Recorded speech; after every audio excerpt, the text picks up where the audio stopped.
of great leaders. His conclusions are startling, provocative, disturbing, and deeply persuasive. Another person said that Plato said it first, we all have a degree of madness that can serve our creativity. Mr. Gaimi has said it again in the language of psychiatry in a book that is so well written and so full of engaging stories that you'll want to embrace his point of view. Dr. Gaimi turns upside down our usual way of seeing. You will enjoy this challenging book and be thrown into wonder about the value of sanity and the perverse gifts of neurosis. A little bit about the author, Mr. Gaimi. He was a professor of psychiatry and pharmacology at Tufts Medical Center in Boston. He was also the director of the Mood Disorders Program at Tufts. He's also a clinical lecturer at Harvard Medical School and teaches at the Cambridge Medical Health Alliance. He got a bachelor's in history from George Mason, a master's in philosophy from Tufts, a master of public health from Harvard, and a doctorate of medicine from the Medical College of Virginia Commonwealth University.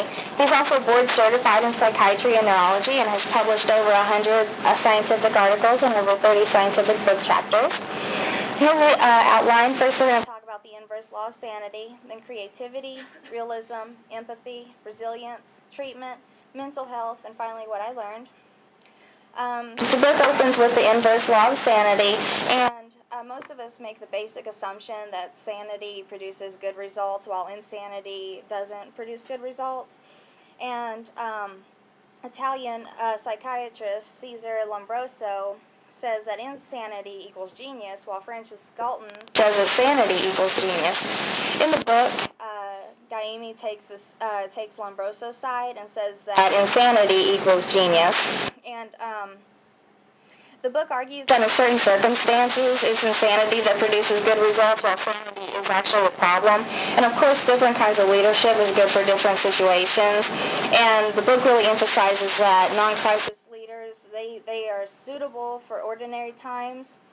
And he refers to these later in the book as homoclites, and we'll talk about that at the end. And the mentally ill leaders are actually the ones that succeed in crisis, and the mentally stable leaders should not be anywhere near a position of power during times of crisis. And we'll talk about that throughout this presentation. And then we go into creativity. And creativity actually doesn't deal with so much solving problems as finding the right problems to solve. And this is where divergent thinking comes in. And it's actually essentially just finding novel problems and then solving them. And the ability to make connections between seemingly disparate things that many of us miss is considered integrative complexity, or in other words, having a clear cognitive peripheral vision. And Gaimi believes that mania is what contributes to these attributes, and since mania involves the flight of ideas, need of little sleep, and having more energy than you can do with, people that suffer or even benefit from mania have an intense influx of thoughts and ideas that may or may not make sense, but it may eventually develop into something novel and useful. And mania also contributes to integrative complexity, especially in bipolar disorder. An example is when someone's looking at a painted canvas. Normally, people with mental stability see one area of the canvas, say, for instance, the center of the canvas. People with bipolar disorder actually experience oscillations in their vision that help them see larger areas of the canvas. And those brief insights stay with you after you return to normal, at least when you're not in a manic or depressed state. And since they retain this awareness that the normal people cannot see, their perception is just enough, it's different just enough to where they can be unusually creative. And our first example of creativity is William Tecumseh Sherman. He suffered from bipolar disorder, and in an account by two journalists, they described Sherman's bipolar mannerisms. They said that he unceasingly talked, puffed furiously, but never finished his cigars. While sitting, he would cross and uncross his legs continuously, and on he talked. He never hesitated to interrupt someone, but he couldn't bear to be interrupted himself. He had a bad temper, and no sense of control, and he expressed himself without reserve, and always said more than was wise and proper.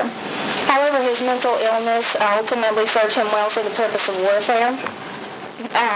Instead of focusing so much on face-to-face combat like Napoleon did and the rest of the generals in the war, he looked a little deeper to see how they could win, and he discovered that that if he could dismantle the support system of his enemies, the civilian morale, then he could, no matter how much strength or numbers that the enemy had, if they didn't have morale, they didn't have anything. And that's what caused Sherman to win the South through Atlanta and the Carolinas. Ted Turner is another example of creativity. And he's also the founder of CNN and the first 24-hour cable news channel. He had hyperthymic personality, which is genetically related to bipolar disorder but less severe. And symptoms are constant instead of episodic. Turner's symptoms included constant high energy, distractibility, agitation, notable self-confidence, rapid speech, and impulsive behaviors. And as previously mentioned, these symptoms contributed to divergent thinking and integrative complexity. And the thing about Turner is that he was able to recognize opportunity at its inception where others weren't able to or were way too afraid to take advantage of. And that's how he ended up with the first 24-hour cable news channel. And even when he was faced with competition, his quick reactions allowed him to stay on top. Next, we talk about realism. And in a study of undergraduate students, researchers found that depressed students didn't underestimate how much control they had. Normal students overestimated it, which led to the idea of depressive realism, meaning that depression led to more, not less, realistic assessments of control over one's environment. And positive illusion is actually the complete opposite of depressive realism. And another study concluded that psychologically healthier patients were the most unrealistic. And positive illusion ties in with the skew of happiness, which is the idea that under normal conditions, normal people overestimate themselves. And we actually think we have more control over our environment than we really do, and we also exaggerate the skills that we have. We think that we're more intelligent or skillful or beautiful than we really are. And the perils of success is the idea that failure early on, or failure throughout, keeps you more realistic, and that success only inflates the illusion of control or luck. Winston Churchill is an example of realism. He had cyclothymic personality, where he wasn't depressed, he was probably hypomanic, where this quote pretty much sums it up, which says he has a mass of contradictions. He's either on the crest of the wave or in the trough, either highly laudatory or bitterly condemnatory, either an angelic temper or a hell of a rage. When he isn't fast asleep, he's a volcano. There are no half measures in his makeup. And this up and down, just his peers thought that he was just so all over the place, that he had no idea what he was talking about, that he was just too off his rocker to be in charge of anything. So he was rejected by his Conservative Party in England. But he's experienced depression and failure. He was able to realistically view the threat of the Nazis, while the rest of his peers thought that they could convince Hitler, to avoid war, or, they thought it was a harmless threat. Churchill knew what was going on, but nobody listened to him. Abraham Lincoln, he also suffered from severe depression, and he experienced his first severe depressive episode at age 26 and another at 32. At one time, he actually anonymously published a poem about suicide, and after the death of a loved one, friends actually conducted a suicide watch for him to make sure that he wouldn't harm himself, and when he improved a little bit, they actually just let him go. But throughout his life, he suffered from severe depression and thoughts of suicide and suicidal tendencies. But for all the suffering that Lincoln experienced during his depression, it did provide him a realistic view of the political environment that he was in. He knew when he started seeing slaves emancipating themselves from the South that he needed to quickly adapt. He wasn't just going to cover it up, ignore it, or think that they could change it. It was happening, and he realized that. ultimately, he instated, emancipation for slaves. Next we talk about empathy, which has its Greek roots in empathos, is aiding to suffering. This is also tied to depression. It was originally applied to psychology from the German word einfühlung, meaning into feeling. And this connects really well with the mirror neuron system. Researchers have found that in organisms, 10% of the human brain is wired to turn on as if it's doing what it's only observing. So if you lift your hand, I'm thinking in my mind, I'm lifting my hand too. This is essentially the epitome of empathy. You're feeling what someone else is feeling. You feel like you're doing what someone else is doing. You're thinking what someone else is thinking. And you're acting how someone else is acting. And so essentially 1/10 of the brain is actually wired for empathy. And Gaimi maintains that depression enhances empathy in a way that it relates to the Greek roots empathos as into suffering. Because if you're experiencing depression, you're down low. If you can see that look of depression on someone else's face, you have a way of relating with that, and so you have empathy. An example of empathy is Mahatma Gandhi. He suffered from dysthymia, which is chronic mild depression. He suffered from at least 3 major depressive episodes throughout his life, and in his youth he attempted suicide. But he eventually turned his deep depression into an understanding of how to influence his followers and his enemies. And what he essentially did was he imagined himself in their shoes, and he tried to see their viewpoint, why they were doing what they were doing, and he tried to understand that and convey that to his followers. So he pretty much practiced non-cooperation, and he said that it wasn't through hatred but through love. So he loved his enemies because he felt empathy for them. Martin Luther King Jr. is another example. Like Gandhi, King dealt with severe depressive episodes throughout his life and attempted suicide actually twice in his youth. Because depression gave him the ability to see into the suffering of those around him, kings like Gandhi used nonviolent resistance to help cure America of its racism. As you can see, he says the patient was American and was racism. And the way he talked to his followers is that a psychiatrist doesn't get angry with his patients when they're violent towards him. The doctor must help his patients to realize that their violence grows out of sickness and insecurity, and we must help them, not hate them. And he was able to do this because he was able to relate with their suffering. He was able to see what they were feeling and take that into account. Next, we move on to resilience, which is essentially the good outcomes in spite of serious threats to adaptation or development. And Gaimi says that some people are just born resilient. It's an inherent part of their personality. And he says that the perfect cocktail of resilience is hyperthymic personality plus chronic physical illness. And we'll see 2 examples. And it says positive emotions, which are also present to a high degree in people with hyperthymic personality, such as gratitude, interest in others, sociability, friendliness, love, and a sense of humor are associated with greater psychological resilience to trauma.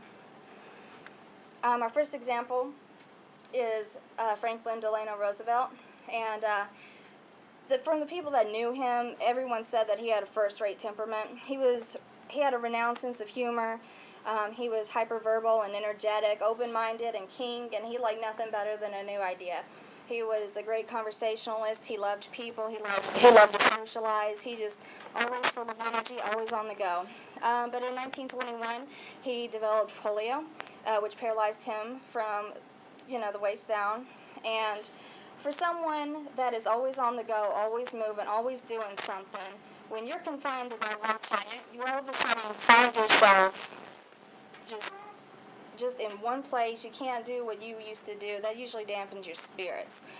With someone that has great resilience, specifically people with hypothymic personality, they're able to overcome that adversity, that trauma that they've experienced in their life, and they actually benefit. They take something from it. And what he did was he developed a warm-hearted spirit, humility, and a deeper philosophy of life.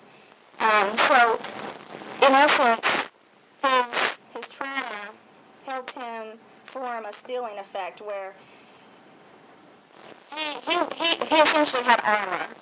he could withstand this. He could grow from this, and this essentially helped him with all the crises that he dealt with as president. Another example is John Fitzgerald Kennedy. He had a hyperthymic personality, and his biggest characteristics, he was highly sociable, liked to be liked, popular with peers, friendly, charismatic. He was a risk taker. He was witty, highly energetic, unceasingly thinking, planning, talking. He was able to experiment and a skeptic of conventional wisdom, much like FDR.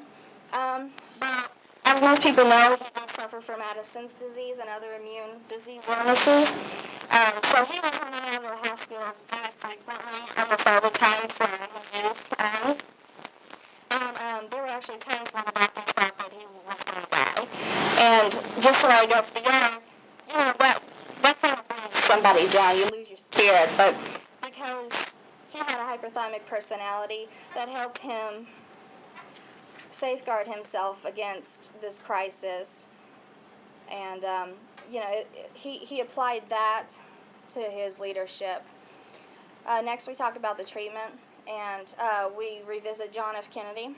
And he was treated with steroids and other agents, particularly amphetamines, barbiturates, cocaine analogs. And he took these consistently over many years. And those treatments greatly influenced his behavior for worse and eventually for better. And so too was the case with an unlikely bedfellow, a leader with mental illness whose treatments, mainly intravenous amphetamines, markedly worsened that illness, and we'll be talking about Adolf Hitler. So we revisit Kennedy, and like I said, he had hyperthymic personality, and that's biologically related to mental illness in his family. And like I said, he suffered from Addison's disease, which almost killed him several times, but it was kept at bay with steroids. Kennedy used more drugs than he really needed. He abused anabolic steroids for manic-like enhancement of his physical and sexual energy. Because his diseases dampened the traits of his hyperthymic personality, he used steroids to boost those traits back up. But left to himself, he overused those agents to the point of becoming erratic and error-prone in his judgment. And when his regimen was finally better regulated by some of his doctors, the drugs instead magnified his personality strengths, and enhanced his natural hyperthymic resilience. So in the right doses, along with his disease, he was able to get the right level of those traits that became beneficial to his leadership. And then we talk about Adolf Hitler. Before Hitler began his drug use, close political aides described him as intelligent, able to listen to others, endowed with a prodigious memory, flexible in thinking, and decisive. Hitler was constantly taking 3 kinds of psychoactive drugs: opiates, barbiturates, and amphetamines, of which the amphetamine use was most potent since it was given intravenously and orally. After Hitler started taking his drugs, with doses increasing the longer it went on, he was less friendly, he was more withdrawn, more suspicious of others. His rages became worse. He refused to listen to anyone, especially his military advisors. He became obsessed with details, with no order being given without his specific approval. His moods also cycled more quickly and severely. He couldn't concentrate, he was indecisive, and he was actually fine for his memory, but because of his drug use, that caused him to be increasingly absent-minded. And eventually, Hitler's military commander, Heinrich Himmler, was completely convinced that Hitler had a sick mind. Him and other generals tried to get him committed to a mental asylum, but the doctors refused to do it. And of course, around this time was the onset of World War II and the Holocaust. And lastly, we talk about mental health, and these are the homocytes, which is essentially those who follow a common rule. They represent the norm. They have normal mental health, and they usually exhibit conformity. And a quote in the book says, "A homocyte makes a good friend, but a risky leader." And you'll see this in these people right here. We'll start with Neville Chamberlain. He wanted to have personal relations with Hitler and convince him to avoid war.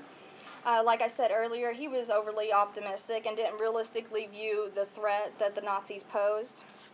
And then George McClellan, he suffered from hubris of power, and he underestimated the capability of his enemies. He rarely won a battle, he infrequently attacked the enemy successfully, and he barely held off Lee while on his own ground. And actually, he had superior numbers, and he also ran across the Lee's battle plan. So he couldn't even win even when he had the battle plan in his hand, because he underestimated his enemies because he overestimated himself. He was overly unrealistic. Then we talk about Nixon.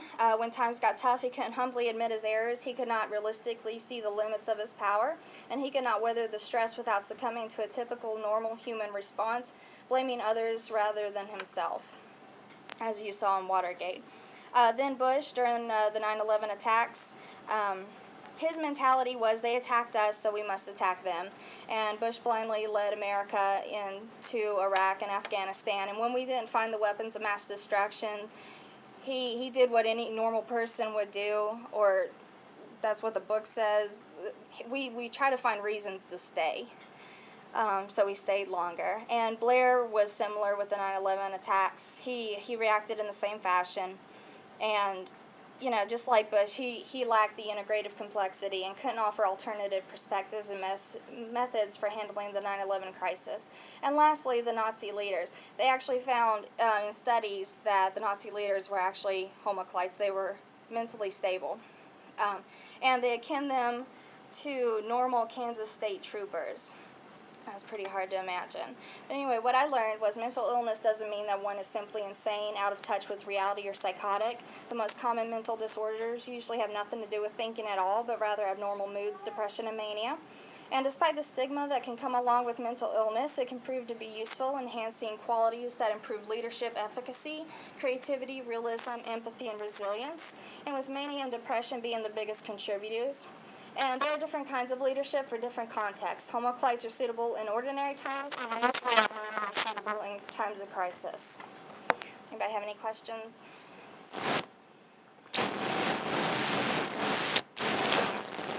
Okay.